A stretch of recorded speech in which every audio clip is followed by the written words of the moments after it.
What's going on, everybody? Welcome in. I hope your week is starting off better than the Guardians' weekend ended. Welcome into another episode of Living the Guard Life. I'm Jacob. That's Nick. That's Roger. We're brought to you, as always, by our friends over at Homage Apparel, the best apparel business in the world. That's what I'm going to say. In the whole world, they're comfortable. I said on the Dog Chug one time that if your significant other leaves you, that an Homage shirt is so nice and so soft and cuddly that it can take the place of that person in the bed. Wow. So go check them out. And if you want to be a DJ and gamble like we like to do, go check out our friends over at BetJack. You know what? Keep your money in Ohio and bet with BetJack. Bet with BetJack. And maybe don't bet on the Guardians right now because Francisco Lindor is smiling in his interview pretty widely, and I got to tell you, it's not making me smile. No. It's a man of all series. He's been mid all year. He's hitting 229 coming into Friday, and of course he has to have a weekend. He had a big hit that won it on Friday. He had a big hit this afternoon. He hit a home run today, and then he just had the 6-4-3 to end the 2-1 loss. It was a tough weekend, man. There's a lot to go over. But they were in every ball game. I feel like I'm at the point where I'm making excuses, but they're right there. Once they get everything, if they could just get everything going at one time, the pitching, the bullpen, the hitting, because it's all working and it's just not coming together at the same time. We're in May. They were 19-18 at this point, or 18-19 on May 20th last year. We got a lot of baseball ahead of us. We got the White Sox coming to Cleveland. We just we got out of Chicago and took one out of the three prior to this homestand, and we got them coming back to Cleveland tomorrow. So, go ahead, Nick. Oh, I got. You know what? I want to say. I got to say this because we need some good baseball news. Do you mind? It's the Cuyahoga Falls Amateur Baseball Association weekly wrap up. Okay. And our son Dawson batted 500 in the 3 games with a 667 on base percentage, and he scored 7 runs. He also pitched in 3 games. He had 1 win, 1 save. Only gave up 2 earned runs, and over the 6 innings and the 18 possible outs, he struck out 15 hitters in the 6 innings that he pitched. He does everything. The Bulldog, and he had like 3 Gold Glove plays at short. In the field over the course of those games. The Bulldogs on fire, guys. It feels like he could save the guards. Yeah, you know what? We're ready to call him up. Which, by the way, last week at the end of the show, I asked everybody how many episodes did you think it would be until Bo Naylor was a Cleveland Guardian? Yeah. And the good news is it was under. But I believe he was just called up to be the 27th man today. Yeah, here's the double header.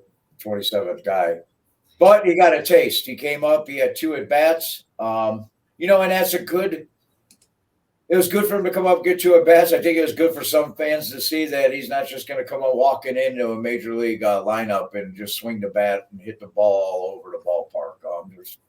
We got a lot to go over. We had some growing pains over the last 7 days. Let's get into it, Jacob. Go ahead. What do you? So I look at this, and the issues that I'm having right now with this club is just anything past the 7th inning. Like, because you're looking at a team now in these, the second game of the doubleheader, not quite as bad as the first 2 games of this series, but you get swept by the Mets, which is tough, but you are at 20-26, which you talked about. You're at 20-26, 11-14 on the road, so you're playing pretty good at home, a little bit better at home than you are on the road, and you're coming home, and in May, everything's warming up. I will say this. We talked about the bats kind of getting going a little bit last week. I will say, with of course, the exception of the second doubleheader, we have seen them continue to score more runs than they were scoring at the beginning of May and at the end of April. So I will say that at least as we're trying to find like momentum and figuring things out and all that good stuff, I will say that still trending the direction that we talked about last week. Yeah. But right now, I'm concerned with a couple of things, and the biggest thing is the bullpen, man. Like Clase blows another save. Prior to this game, when I was listening to Hammy call the first one. Oh, by the way, he got me so good on Friday on one that was not a home run. Me too. He got me probably the same one. I was driving. I was like, "You son of a got me." I started Beating on the jumping, dashboard. and he's like, "And he makes the catch," and I was like, "What are you Yeah. doing to me, man?" But he was pointing out after the loss in the game one of the doubleheader that they have 18 saves and 12 blown saves already on the year, as you're still a week from the end of May. And so Karinchak, even Stefan got touched up a little bit, but you're starting to look at some of these guys. What is it? What's his name? Is it left-hander?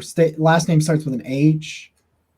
Left-hander in the bullpen. Nobody. I'm sorry. Oh, Nobody. I'll find him. I'll look it up that quick. I'll find him. I'll find him right now. I know I see where you're going with it. Yeah, and the thing is too, I'm so bad with names in baseball, especially just because there's so many different players.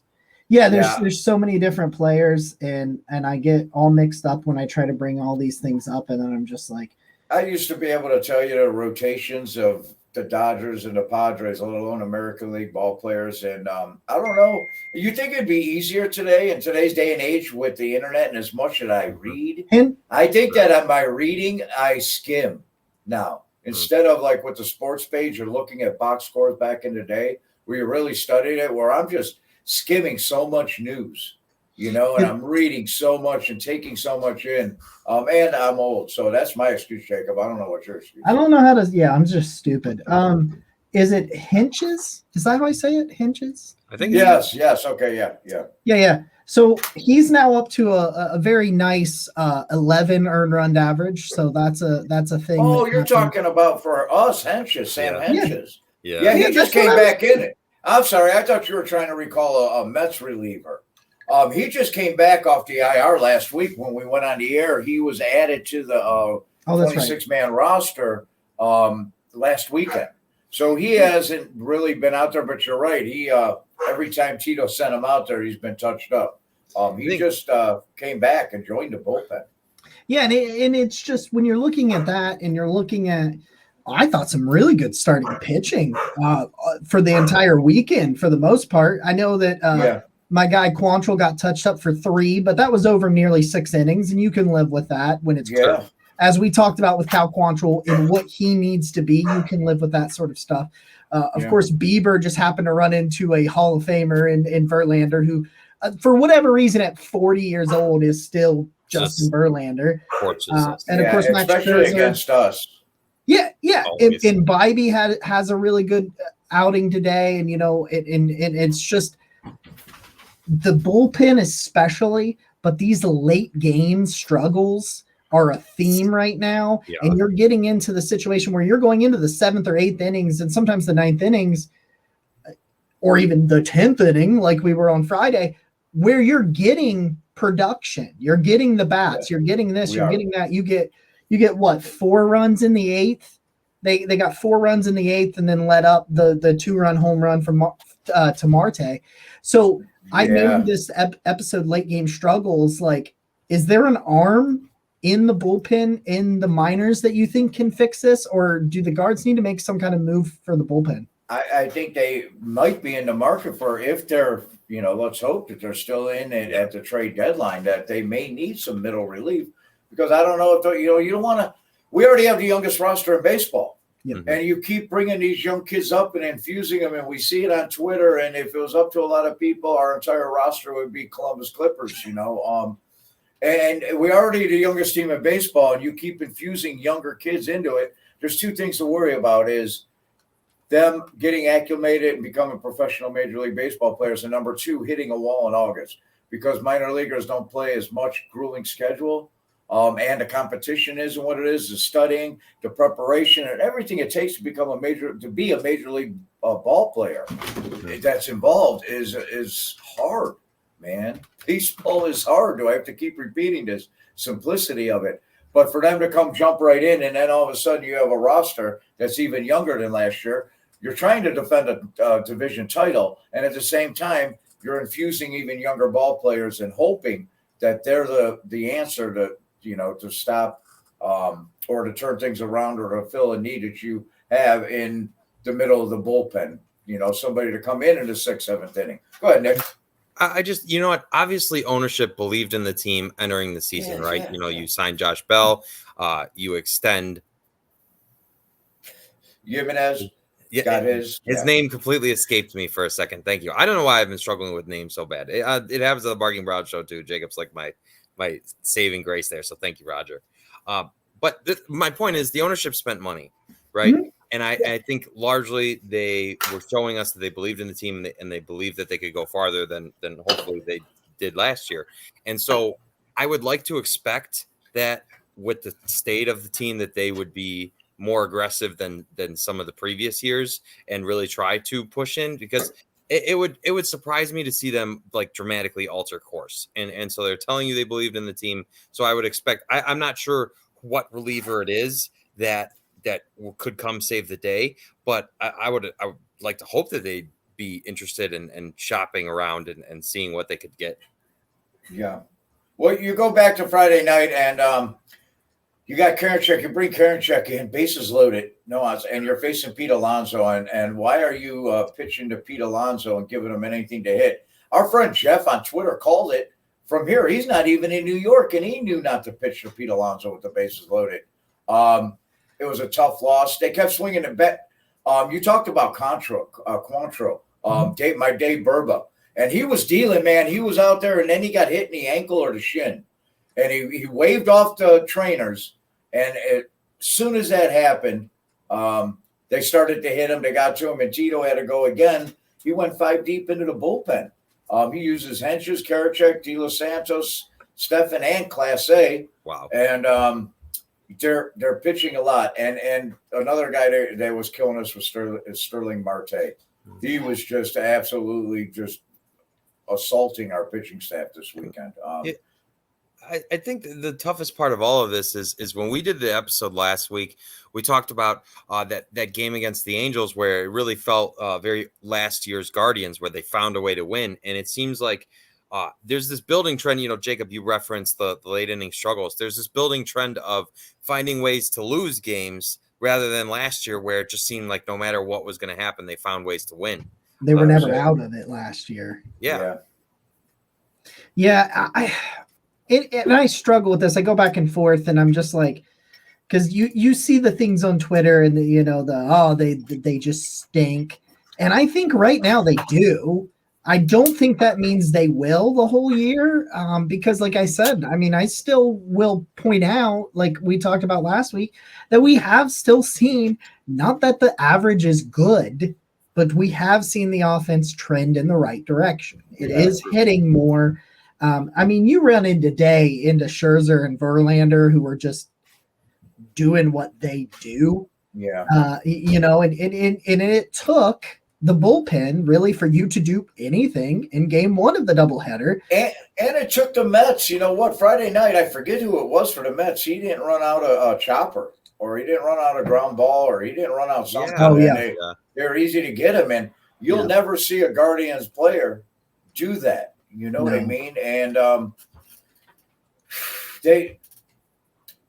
we took the Mets they had to come out and play baseball this weekend, man. They had to work for it to beat us. They took them extra, it took them extra innings on Friday. This afternoon was another game that they had to work for. And like you said, they threw 2 veterans out there that are professional pitchers. And, man, they got the better of us. They swept us this weekend. And, Nick, you just said it, man. Last year, those games, we were winning those games. Yeah. And we need to get back to that where the ball starts bouncing our way. And the only way to do that is to keep hitting the ball, because it's going to find holes, to keep running out every grounder, to keep playing hard on defense like they're doing, and to have a short memory, not to, that grand slam. Karinchak settled down, got the net, they got out of the inning.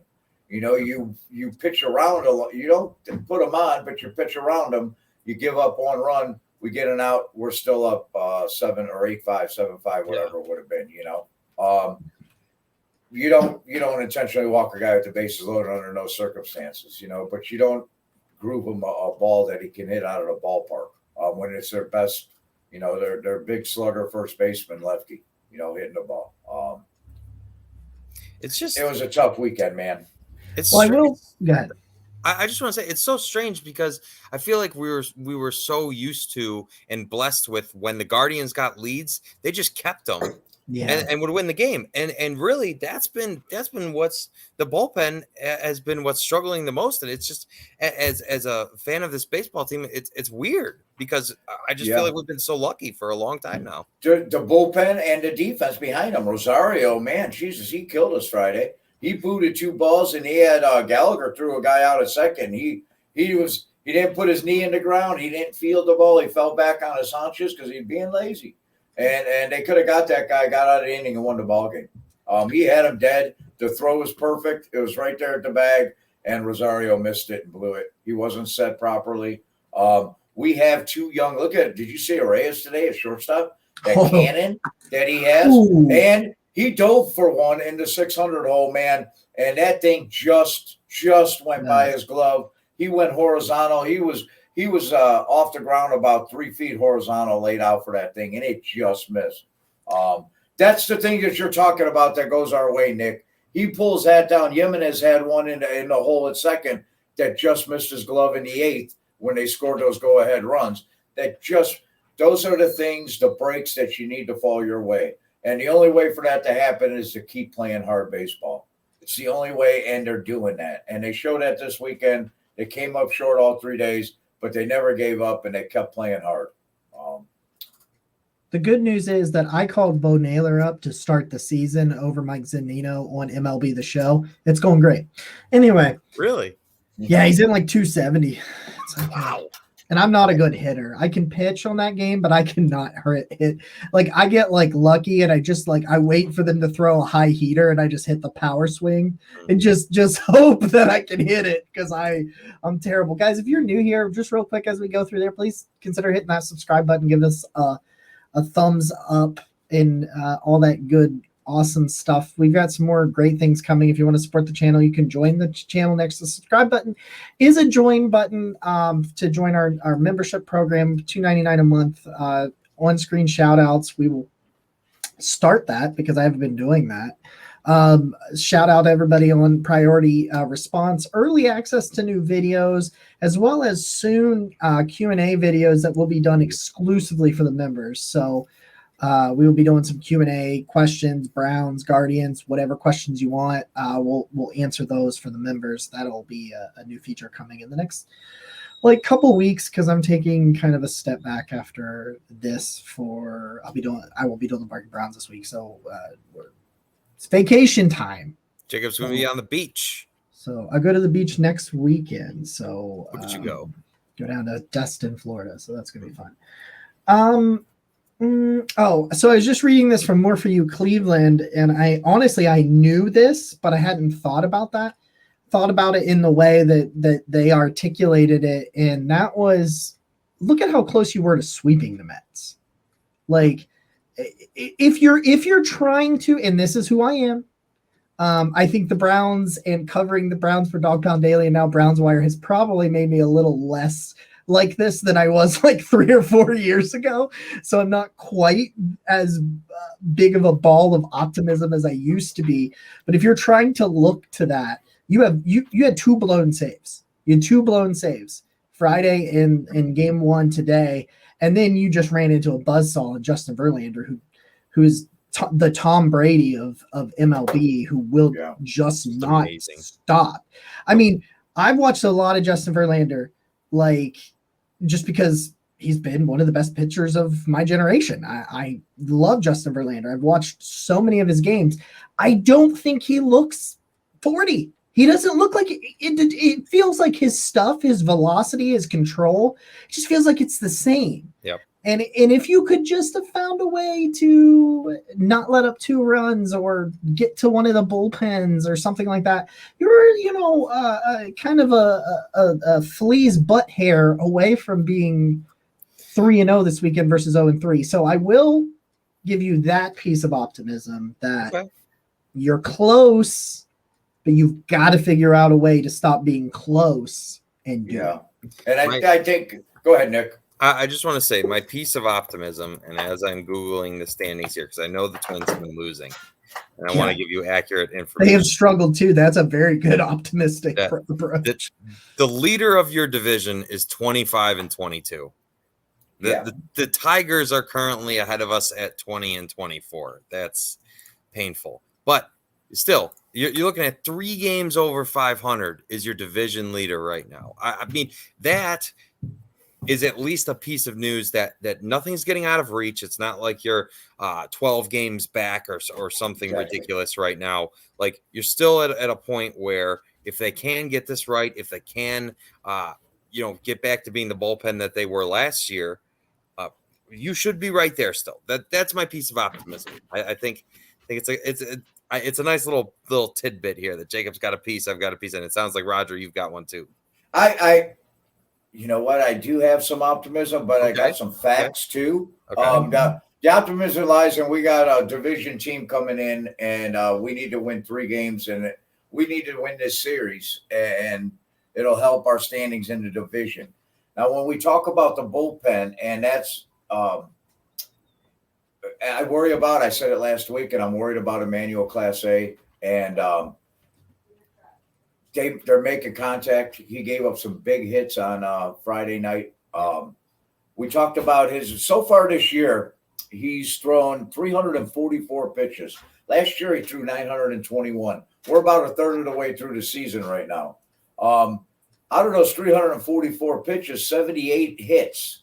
Now, last year, out of the 921, he had 183 hits out of 921 pitches. So far this year, he's had batted balls, 78 batted balls. I'm sorry, not hits, batted balls. His barrel percentage was 2.2 last year, meaning that 4 balls hit the barrel all year last year where they made decent contact.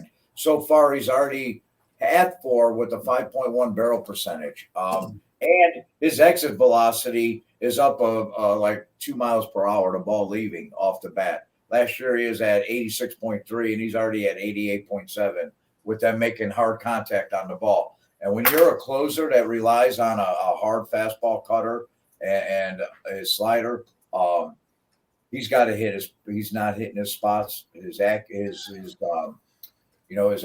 accuracy, that's a quarterback, but his location. It's the same general concept. I know, look at me. I'm breaking into your territory. His location is off, and he's just not hitting his spots. His velocity is there. He's throwing the ball at 100 miles an hour, but I said this a couple of weeks ago, for a major league ball player, the speed isn't nothing. Hitting a 100-mile-an-hour ball is no big deal for a major league hitter if he knows where it's going to be. You know what I mean? Or if the pitcher doesn't know where it's going to be, he's got a hell of a lot better chance. It's no big deal to hit a 100-mile-an-hour fastball if it's grooved right down the middle. These guys are professionals. Class A is struggling, man, and I've been saying it. I've been saying it all year. He's not the same blow-away elite pitcher, and that's kind of what we need to win them close games. And that's what we relied on last year because he was just elite, and he just blew. Hitters couldn't catch up to him. They didn't stand a chance last year. And this year they're hitting them. So I'm sorry I ruined the optimism. It's okay. But the optimism's there that his velo's still there. It's nothing with his health. It's just his location.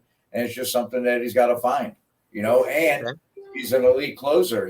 What's crazy is he leads the Major League Baseball. This is as of yesterday in both saves and blown saves.